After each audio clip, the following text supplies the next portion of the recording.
Hello traders, welcome back to the FOREX channel. Today is a technical analysis video on how you can maximize your trading profits from one trade. Before we start the video, be sure to like and subscribe to the channel and check out the links in the description to my social media, my mentorship, and how to follow all the trades I take. In today's video, I'm going to talk about how you can maximize your profits when trading. So, you see these big traders making 10 grand, 20 grand per trade. And I'm going to show you how that's possible for you with one trade. I'm going to show you an example on how you can scale in and add multiple entries to each trade to actually maximize your profits. And this isn't something that you do when you're like scalping, trading when your trade's open for like an hour or so. I'm more on about swing trading, how you can add positions in and trade intraday during the big swing trade. So I'm actually going to use an example here of a trade I entered this week on Euro Aussie dollar, so Euro AUD or EA. So the first entry I actually took was in this area here. So we had our first entry with a 28 pip stop, and then the second entry was here. So this is fine. So we've got our first entry for the trade, and we've got our target. So we're going to target this level up here. And this trade is still ongoing, by the way. So before we actually get into this, let's look at likely areas where we could see price come into. So we've obviously got this area here. So we've got order block, we've got imbalance here as well to fill, imbalance here, another order block, same scenario here. You see we've got the order block which created an imbalance. Same scenario up here as well, all imbalance that hasn't been filled yet. So these are areas where we could see price come into. So if I actually place the trade there, price goes up, and then when you're actually in the trade like this is when you can look to add extra entries when it's going your way. Let's assume we're looking for the extra entries. Where could you have got them? So first scenario here, you've got this order block which broke structure. So this move down created the move up, which you could say broke this structure here. So you could have got an entry off that line there. As you see, price came into the area and then we have gone. So say you got an entry there, where do you put your stop loss? Just below this wick maybe, to be safe. And there you've got your third entry on this trade. If we actually drag these along a bit now so you can see it more clearly. So this is the re-entry here. Move that along, so it actually got tagged in, there we go.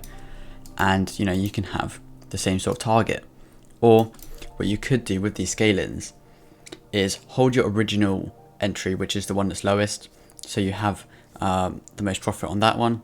Then on these scale-ins, target maybe one of the roadblocks which we've talked about. And remember I said this area here, this order block, look how much we rejected this level. But as you see again, same thing happened. Price rejected this area. You could have caught a short down. You could have sold down by hedging. Hedging is pretty much you're in a buy position but you're selling at the same time. So you could have done that. But we're looking to add entries for the buy positions. So where could we have got the entry?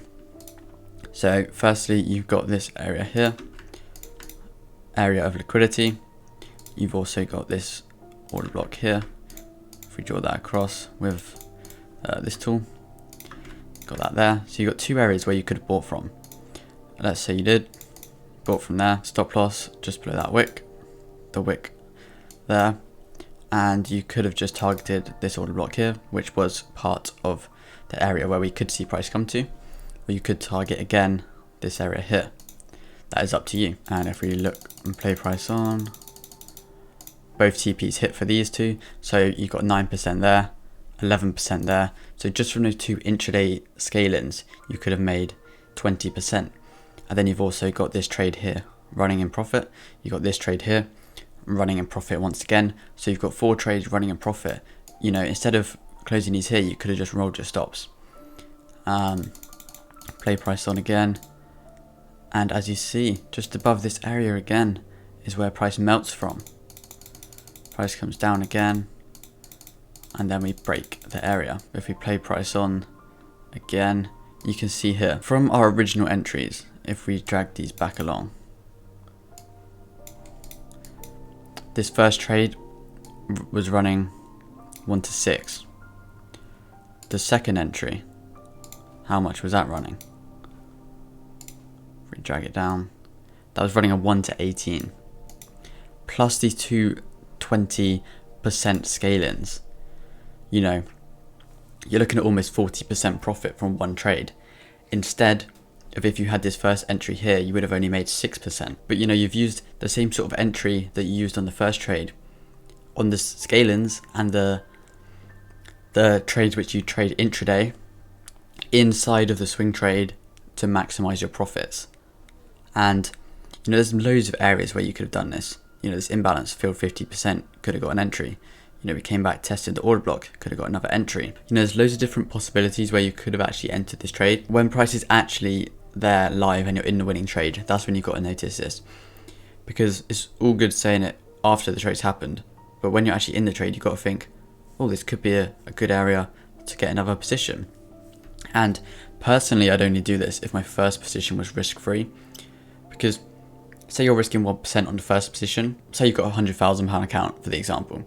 That first trade is risking £1,000.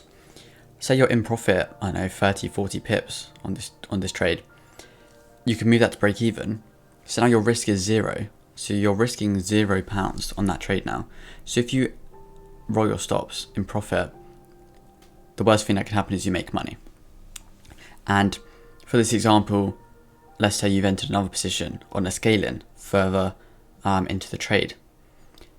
Now your risk on the trade is either 1% or under 1% because you've got that first trade stop loss in profit. And the main reason I do this is, say your scale-in is a 1 to 5 if it hits TP, and say your original entry is a 1 to 10 because you obviously got that entry earlier. Instead of now making 10% by risking 1% from the first trade, you're now risking 1% again to make 15%. So you've got 50% more profit on the line, but with the same risk. Because if the trade goes badly, you're only losing 1% rather than 2% because the first trade is risk-free. If you see what I'm talking about here, follow me. So you have multiple entries like these ones here. As you can see, when price is actually in these areas, you wick in, you get entries on the wicks into the order blocks. These can be risk-free within an hour, 2 hours maybe. And then, like I said, instead of risking that 1%, with these 4 scale-ins, you could have been risking 4% to make 40%, but instead, you're risking 0% because they're all risk-free.